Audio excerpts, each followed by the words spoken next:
Present. Councillor Nabulime? Present. Councillor Stanley? President. Move approval of the minutes from January 22nd. Those in favor? Aye. Aye. Yes. First on the agenda is the Watertown Transportation Management Association resolution. I know we have the chair, Councillor McLaughlin, take the chair.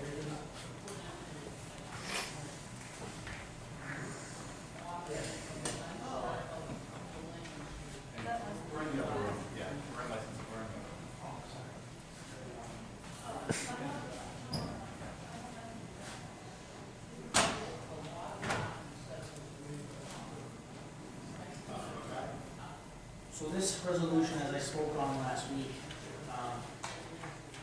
it addresses traffic. So December 6th, myself, Councillor from Watertown Logan, Captain Cagle from the Planning Department, Michael Garvin from Engineering, and the Mayor herself, her honor, the Mayor, attended a meeting where we were invited to join the Watertown TMA.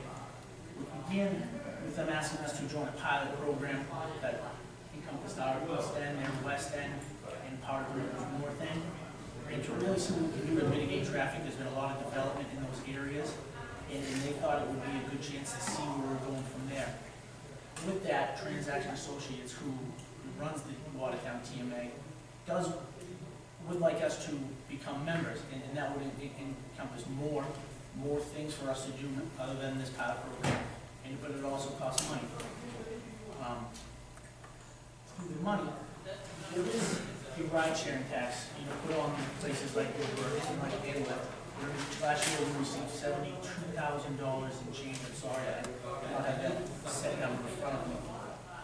So I think that money is earmarked for certain things to help mitigate traffic and to work on certain things such as that. And with that, I would like to kind of use that money if we see fit here.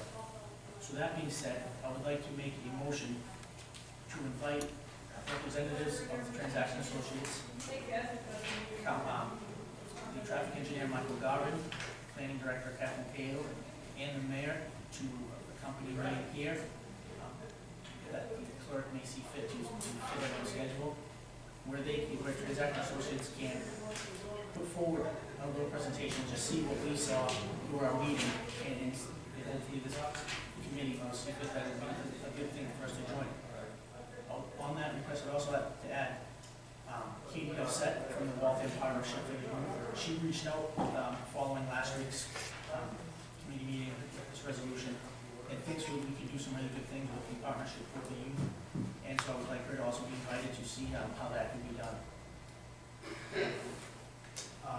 You've heard the sense of the motion. All those in favor say aye. Aye. Opposed? Yes, aye. All set. Thank you very much.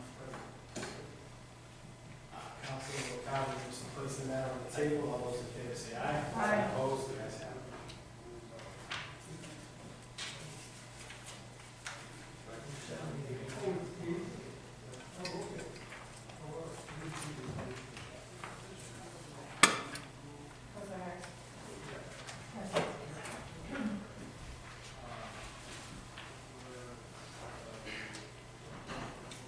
So before we go to the table of other matters, Carol Wilson, our clerk, put together a packet that I want you to receive. It is all the things before us from what Councillor Nabulime said last week. Let's get moving on this, and I agree. The president asked that we enact Rule 81 on things that are dead, so we have it before us. I know we just got them, so if people want to take time, we'll do them and that. But that is what's before us here, so everyone has a chance to kind of catch up and go forth. There are some things that are old, some things that are often even presented for us that will be moving out of the awesome. So I just want to all see that. Councillor Stanley makes a motion here from all committee member. Councillor LaCava. Thank you. If someone could take the prospect bill resolution off the table. I'd like to speak on it. Councillor Stanley makes a motion to take the resolution on the table. All those in favor say aye. Aye. All opposed say no. The ayes have it. Great, thank you. This is the resolution concerning exploring the opportunity for skiing and other recreation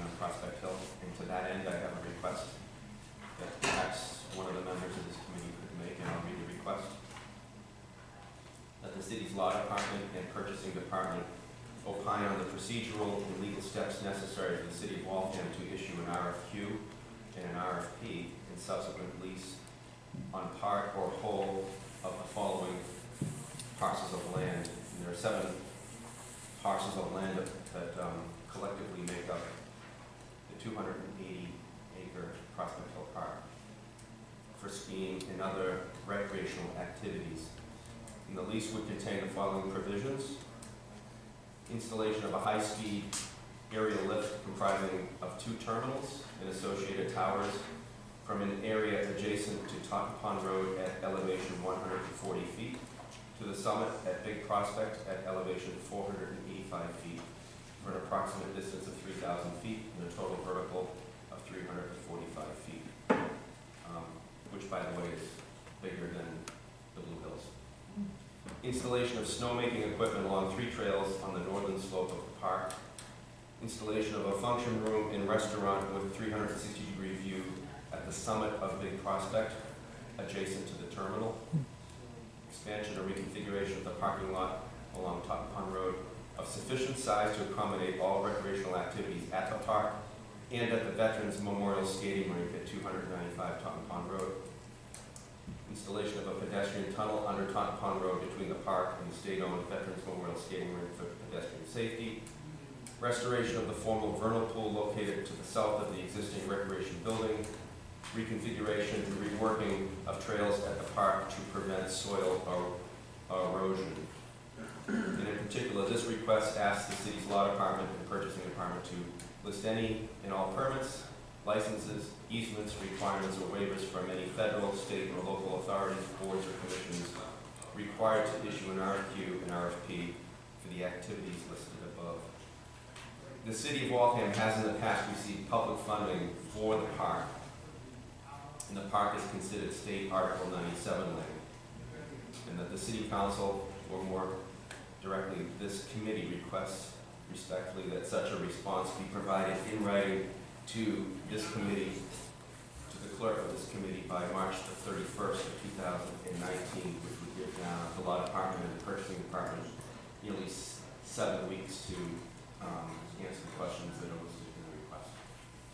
And I'm happy to answer any questions, the background or detail of the request.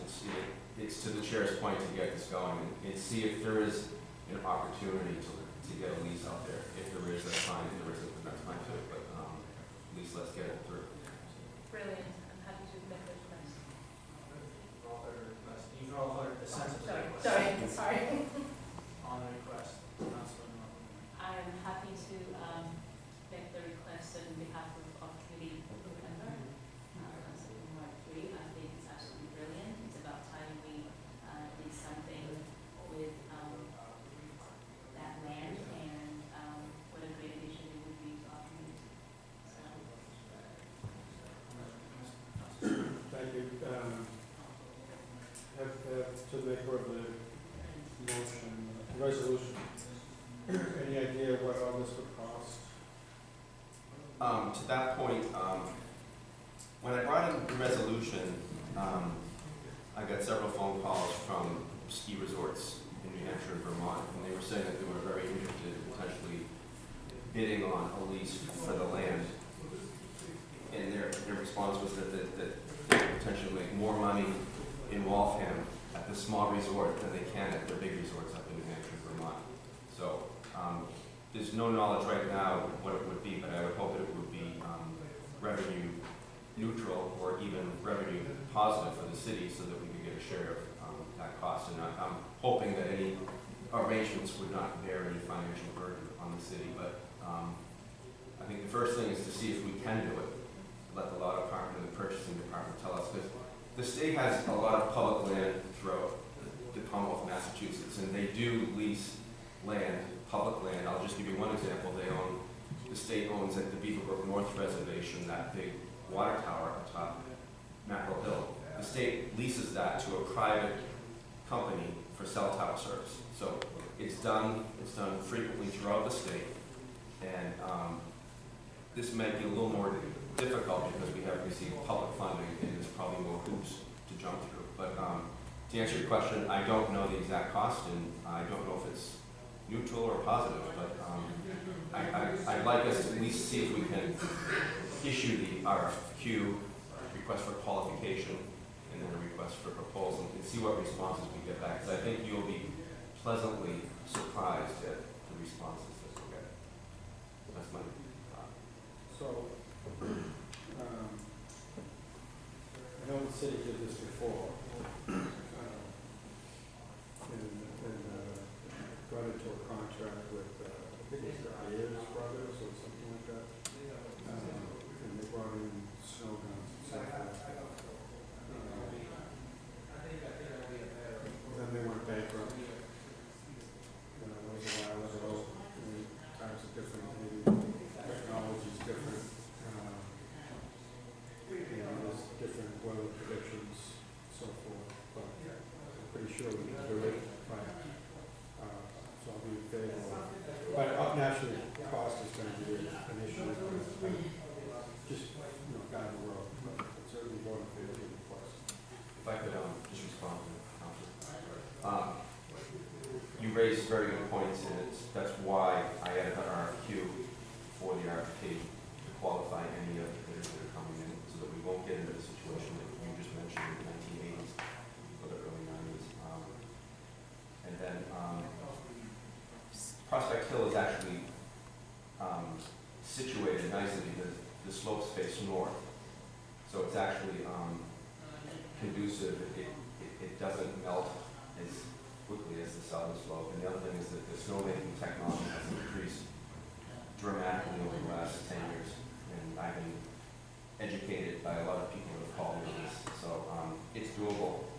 And with the increase in the yuppies and millennials that are moving into Cambridge and Boston, I think this would be a perfect mix, and I think we would make some money off of it too, and provide athletic activities for our youth. Currently, the ski team drives down to the Blue Hills to practice. There's no reason why they can't practice here at a mountain that has a bigger vertical than the Blue Hills. Thank you, Councilor, for those questions. Chair, to make a motion. So I am too in favor of this. I received several calls on this, and I wanted to ask you a question about history. So some of these folks who are interested and positive about skiing actually grew up in Waltham and skied there all the way through elementary school and high school, and talked about it as, there was a ski team, they learned to ski there. It's a great community event. Fundraisers were done there. So I wanted to, thank you for making this motion and say that I would speak positively on it. But do you recall, how long was the prior ski operation in existence? How long did it run? Council from Trapella Road probably would be better suited, but it started. 5 years. It went from the 60s to Five years. Yeah. So The second time. the second time, I remember skiing as a young child in the late 60s, and it had already been in operation for a while. In fact, the second lift came from Germany, the one that I rode on. There was a lift prior to that, which was in the 50s. So it stretched from about 50s, I would say, to late 80s. Okay. And the other thing is that we were only able to go, the first lift went 1/3 of the mountain, and they built the second lift that took you to the next third of the mountain. We never were able to go to the top because the Air Force and Cambridge company owned the rights to the radar dish that was transmitting to Bedford and to Cambridge. That's all done now. So we can actually go to the summit of Big Prospect, which is at elevation 485. So if you can picture in your mind, like a quad chairlift that goes all the way to the summit, the terminal is adjacent to the structure, which then has a restaurant with an aerial deck with 360-degree views. That's up another 100 feet, say 50, 60 feet from the summit. You're talking views that people would die for any event, to bring your parents, your grandparents, your children for a special event, not even skiing, leaving skiing out of it. And it's hoped that this would be a year-round event. not just for winter time, not just for skiing, all types of winter-related activities, snowboarding, tubing. So it's great potential. So. And by the way, the lift ticket, Yeah, I was gonna ask. the annual lift ticket when I was a child was $30. Annual. You paid 2 or 3 times that for a single day ticket up in New Hampshire. I think the Blue Hills is like $30 a day. But I mean, there's some serious money. Yeah. So in that, can we just go back to the RFQ and the purpose Yes. of that before RFP? Yes. Because, you know, like you said, developing this is more of a year-round entity. Yeah. If you've got it, you might do mountain biking and Yes. skiing and then that type of thing, and then also probably some night skiing or something along those lines. So can you go through for us, like I said, I am in favor, but I just want to unpack it just a little bit on when you say request for qualification, what we're qualifying on? What would we The be? financial stability of the company that was making the bid, their past history of doing ski resorts or recreational resorts, and qualifying them first. Okay. And then those would be the ones that would participate in the proposal process when it went out. Correct. And then, you know, some of them might be revenue neutral, some might be positive for the city. They would be very, very interested, I'm sure, in the terms of the lease, the length of the lease. I think probably they'd want to be in there for 10 years or more. And then, but to even create an RFQ and RFP, we would have to clear all the hurdles first. And there's numerous, this Conservation Commission for all the, you know, working streams, the Department of the Interior, because we've received federal funding, the state Article 97 land. If we use some of the land for construction of structures, we have to find equivalent land to tack on. That's what happened when they put when Waltham illegally put in the big tanks on Prospect Hill. The state made us compensate that land. That's why we got the waterworks land on the southern slope, so that we could potentially receive further public funding, because they wouldn't give us any more funding because we didn't get the permit from them to put the gravity tanks in. So this is going to take a while, I think, just to clear all the hurdles, but it's doable. I can tell you that. So the request tonight of the purchasing office and Law. and law department is to basically put up what we think those hurdles would be, almost like in a checklist To this committee. to this committee, and then see if we want to proceed. Yeah, and I'm sure knowing the thoroughness of the law department will give us a good indication of what we have to do. Well, the fact that it was there once before, you know, hopefully we'll be able to leverage that precedent. Yep. Thank you very much for bringing that forward, and we should. Yep, and I'll provide that to the clerk. I'll email that to the clerk, so that you can include it in the package for next week. Thank you. No further questions? Councilor McLaughlin? Thank you, Mr. Chair. Through you to the council, you're going to provide the request. I couldn't keep up, right? So Yeah, you'll provide for next week. I'm going to email right now to the clerk. Just to address the council from Davis Lane's concern about what had happened last time. I'm not sure, but you know, we can cover any concerns with anybody that might come under contract or at least with a performance bond. I'd be shocked if they didn't have one back then, or maybe they didn't. And that type of bond would protect us from that type of liability if they were to fold. I'd also be curious if when we do it, if we could look at having some type of residential exemption for those, not exemption, but a residential break for Waltham residents. I can add that to the list. I can see this becoming a popular thing, close to 128, people will be coming here from all over, which leads to my other point. So this, the busy time for this operation would be winter.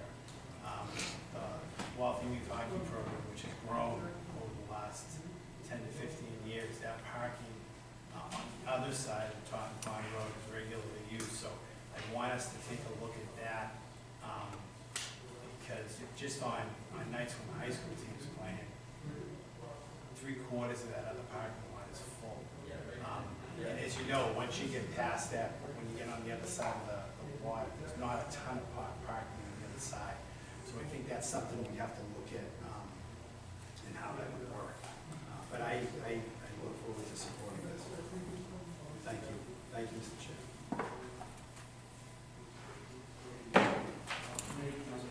You have to have someone make a motion to hear from you. Thank you. How much time do you all have? You think I'm kidding? I want to start with Clerk of the committee who raced with my children and me. I raced over 40 and won down Prospect Hill. And it's not an easy slope to ski. I've skied slopes in Europe as well as in the States. And Cannon Mountain, which is probably one of the most difficult in the Northeast, rivals Prospect Hill. That being said, the RFQ, I am in 100% in support of this because I was on this council when the mayor, before the state representative's father became mayor, the previous mayor literally cobbled together some components that people donated. The compressors were donated. They were used on the pig farm up in 128. Cobbled together a bunch of people and equipment to open the slope. And when the state representative's father became mayor, he worked diligently to keep the slope open.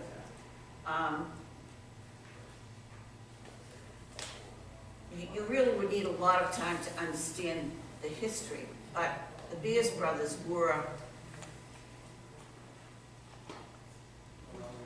they were the tenant who agreed to open the slopes. They are the entity that built. So when they took over the lease, they had only the small hut at the bottom of the hill. So they built the building that is to the left of that hut, and that became the headquarters for the Park and Rec Department, and it also became their equipment and clothing store. And they used that facility to lease equipment, and they had several programs which were Waltham favorable, but in particular they had a program once a week for mentally challenged individuals who wanted to try and ski. And that was a pro bono contribution from the Beers brothers. They had operated a ski facility up in New Hampshire for many years, and the mayor at the time, the city council at the time, there were 5 of us on the city council who skied, and we all knew what this entailed and what it took to make this a reality. And so we supported the mayor in creating this lease with the Beers brothers. But after a few years, because of the weather conditions and because it was, forgive me, a nickel and dime operation, because that's really what it was. And if it were not for the parents in Waltham, and by the way, as an aside, the council who's made this rejuvenation attempt here, made a comment about the millennials and the young people who are coming up who have money. But back when we opened the ski facility and supported it, it was a middle-class ski facility. The youngsters who skied were youngsters of teachers and firefighters and police officers, and none of us had a lot of money. A ticket to today, over Christmas break last Christmas, ticket up at Sunday River is $100 a day per kid. You have 3 kids, that's $300 a day. Ask me because I know, because my grandchildren skied over Christmas vacation. $400 for their mother and 3 children to ski a day, plus the rental of equipment. Back then, all of us, the part of the city council and the mayor, and then the Park and Rec Board, Dickie Scanlon was part of this attempt and effort. We all agreed this was to be for our youngsters, my children, for 3 winters when they had a day off. The skis went on the roof of the car, and I drove to Prospect Hill, and they skied all day and called me at 4 o'clock to come and get them when the day was over. Magnificent, 9 miles west of the city of Boston, a magnificent facility, even though it was operated on a shoestring. Believe me when I tell you, the compressors alone, and when the MWRA came into existence, the water for the year cost us $60,000. That's how much it cost to make snow that year. But we managed to cobble together the money between fundraising from the ski youngsters and their families, and support from the mayor and the city council, and then the other support from the Park and Rec department and other people in the city. We managed to cobble all of those things together to make that operation work for 5 years. It really was, it rivaled Ward Hill, which is currently still existing up in Bradford, and it rivaled. Neshoba was just getting started at the time. Neshoba was doing quite well, but they were just getting started at the time. And the big issue for us was the Beers brothers had a 5-year lease with us, but they had a 10-year lease with the state. And their lease with the state allowed them, when they could no longer fund the snow cats. We had 2 snow cats. We had a pommel lift that would break down regularly. We had a chairlift that took the kids to the top, and they raced from the top. I still have some of, I announced the races on WCAC because I had a TV program at the time as well. And we had an outstanding operation literally on a shoestring. But after 5 years, when the Beers brothers could no longer produce a bottom line in the black, and they started to go into the red, they managed to borrow, to use a term, borrow the equipment and the personnel from Blue Hills, because they had a 10-year lease with Blue Hills.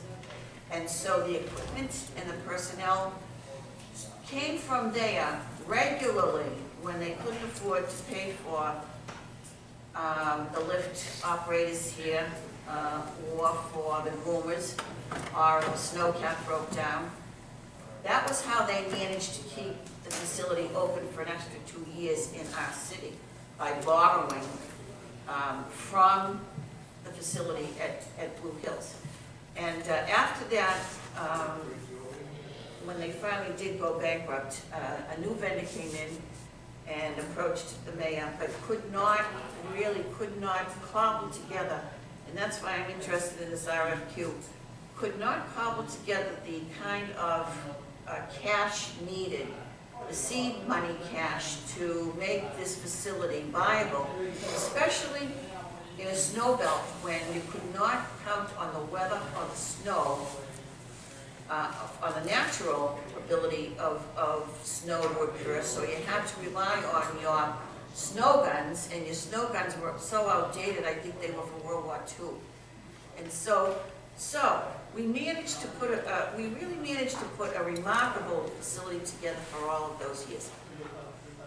Since then, I will tell you, I won't tell you the name, but there's an individual who has talked to me about this, creating an all-year-round recreational facility, so similar to Watertown, putting a sled, a summer sled, down the side of the mountain in the summer in order to increase revenue in order to create a bottom line, a black bottom line rather than a red bottom line. Based on the fact, for example, that in Abu Dhabi, if you have ever gone online, you can Google it. Google Abu Dhabi and Google their ski facility. So the Saudis built an indoor mountain, which they have in Abu Dhabi, in the middle of the desert, and it's all enclosed. It's really quite, you can go online and watch the skiers. Very costly to go there and ski, but the young Syrians and Saudi Arabians go there regularly and learn how to ski in the facility in the middle of the desert. So you could really put a mountain anywhere if you had the money to do that. The bottom line is MONUI, and if you follow the collaboration between the Killington, Vermont and the Sunday River facility, Les Otten, who basically put together the Ski Corp and partnered with Aspen, Colorado, and the Ski Corporation. He himself, just like the Beers brothers learned, if they had another facility, it's good business practice in your business model. If they had another facility that they could draw in the downtime from, in resources to shore up the facility that was having difficulty, they would have been able to make that facility work ad infinitum, but they didn't. And so, as a result of that, an RFQ, I guarantee you, whoever's going to apply for this is going to want to know what will our revenue ability be? What will our ability to be to earn money to create a facility in which we do not go bankrupt again? And I'm sure that's what they're going to be looking for. The facility itself is, I think that the councilor has an absolute outstanding idea, and I think we should all get behind it and support it. And it's another recreational tool for our youngsters to access. It's like, it was always out of the price range of the middle class kid, always. Just like golf, it was always out of the price range, unless you took golf lessons from Claire Nolan, which we all did in the after-school program, the evening program. That's how I learned how to play golf, was through Claire. And she made that available to the girls and the boys, the youngsters in this city, at an affordable price range. Both of those sports have always been out of the middle class reach for youngsters. And so, I'm in full support of this idea, and I hope you'll just keep moving forward with it.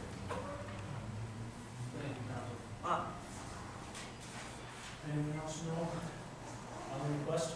All those in favor say aye. Aye. All those opposed? You guys have it. And that's every email over. Right. Provide. Thank you very much. Thanks. Going forward. Councillor Stanley, you took that. Make a motion to put that back on the table.